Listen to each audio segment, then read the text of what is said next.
sometimes training can get boring because you forgot some moves. And today I'm going to take you through the top 5 movements in the gym you've probably forgotten about but should definitely be putting in your routine.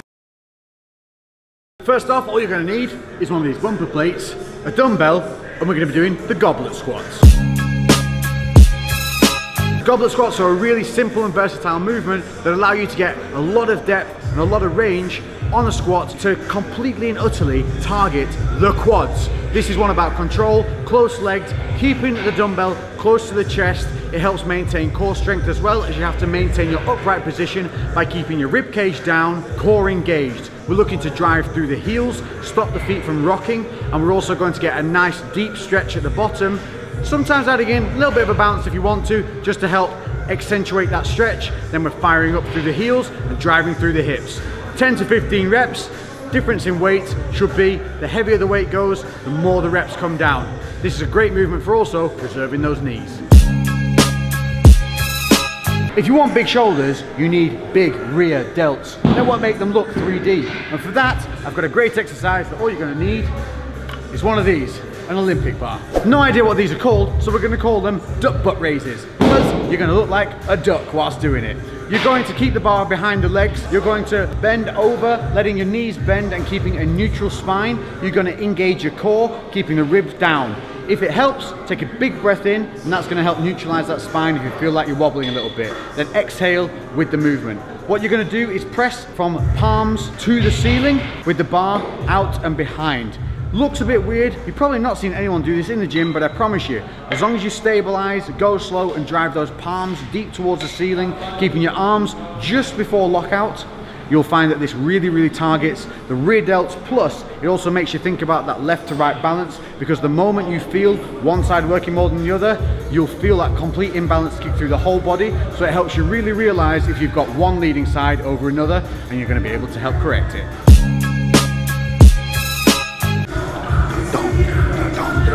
Everybody wants big biceps, but to get big arms, you're going to have a little bit of control, and weight is not always what's necessary to create a great peak. What I'm going to show you here is known as the Zottman curl. The idea of the Zottman curl is you basically put 2 movements into one. You're going to target the bicep and the forearm during this motion, plus it's quite nice on the joints.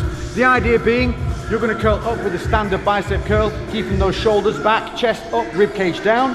As you get to the contraction point at the top, keeping the elbows fixed, we're going to turn them over, and that turns it now into an overhand curl, and we're going to fight that eccentric phase all the way down, engaging biceps, triceps, not allowing that shoulder to kick forward, all the way down to the bottom where we're going to scoop it back up into that normal bicep curl. Flowing through one to the other, both arms at the same time. This is a fantastic exercise for helping build that peak, plus a little bit of forearm detail. Can't go through a top 5 without having a bim ba dum bum bum ba dum bum bum chest movement. And today we're going to be looking at floor presses. Why are these good? These are good because what they do is allow you to have a very solid, rigid start point. It allows you to really feel left to right. You're going to work with dumbbells, but you can also do this with a barbell from the floor. Just be careful not to choke yourself to death. The idea is being you're going to set your arms in the start position. From the floor, you're going to explode up, squeeze at the top, and then fight the eccentric phase of the motion, slow all the way down. And what you should be aiming for here is to feel each elbow and tricep touch the floor at an equal time. If one is hitting the floor before the other, that means you are not lifting equally. You are not lifting symmetrically from left to right, and that is something you need to correct. And that is why this exercise is so good. It allows you to work through the explosive phase of the outward motion, and then on the return, on the eccentric phase, it's making you think about control and also balance. What you'll often find if you have an impingement is the impinged shoulder side, whichever one is damaged, will drop quicker than the healthy side. The reason for that being, at the contraction point where the load comes on and the shoulder begins to engage, it's disconnecting as quickly as it can to return back that negative. So this is a fantastic way of improving your explosive power, but also finding those imbalances and correcting them. Next up, we've got a great back exercise, and that is the pendlay row. This is an underutilized exercise in the gym, but it's fantastic because what it does is it creates the same kind of tension as heavy rack pulls, but you lose a lot lighter weight, and it's also a dead stop exercise, which makes you maintain form and help keep that chain active. The idea of the pendlay row is that you're going to keep a neutral spine, and to aid this, what I tend to do is take a deep breath just before I lift into my belly. And what this does is it helps expand your diaphragm and neutralize that spine, helping you keep a neutral back throughout this lift.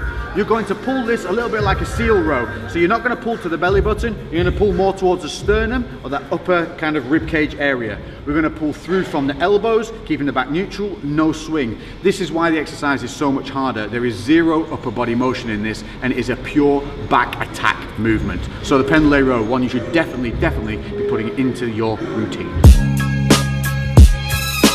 Next up, triceps. This is a great exercise for taking out that weight stack and using your body weight. All you're going to need is a bar or something similar to this that's going to support your weight around about nipple height. The idea of this is we're mimicking a skull crusher, but we're using our body weight to do so.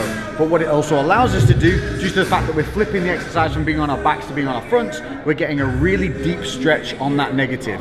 You're going to grip it about shoulder width apart. You're going to set your feet back. We're going to lower our body under the bar, and then we're going to push our body up and out, extending our triceps as we do so.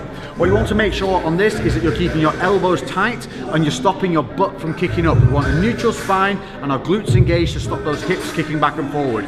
Get this one right, you should be feeling a nice contraction on that extension, and also having to fight to keep that shoulder stability and all core in line and keeping that body neutral. So this is a great overall exercise that is really targeted on the triceps. So there you have it, 5 movements that you've probably not got in your rotation at the moment that you can immediately put in there and hopefully start seeing some gains. That doesn't mean there's only 5 new exercises you can be trying. In fact, after this video coming your way is going to be a time under tension tutorial. This is going to be something that's going to give you an exercise for every body part to be able to put into your routine that will help you grow without destroying the joints. And if you're injured or impaired or feeling like you're just worn down, it can be a plateau breaker that'll help get you over that hump and onto the next phase of your progression.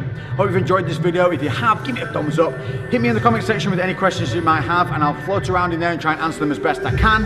As always, make sure to check the rest of this Undisputed series, because the episodes are all coming together. We're trying to tie in that functional training that allows us to maintain that muscle weight whilst getting back into that MMA and boxing lifestyle. So thanks for joining me. I'll catch you in the next episode. I've been Lex. Boom, baby. Lately I've been doing shit different, cooking like a chef, I've been all up in the kitchen. Had to make a move, had to make a little distance. A lot of people tripping, they could never see the vision. Fuck that, tell them bounce.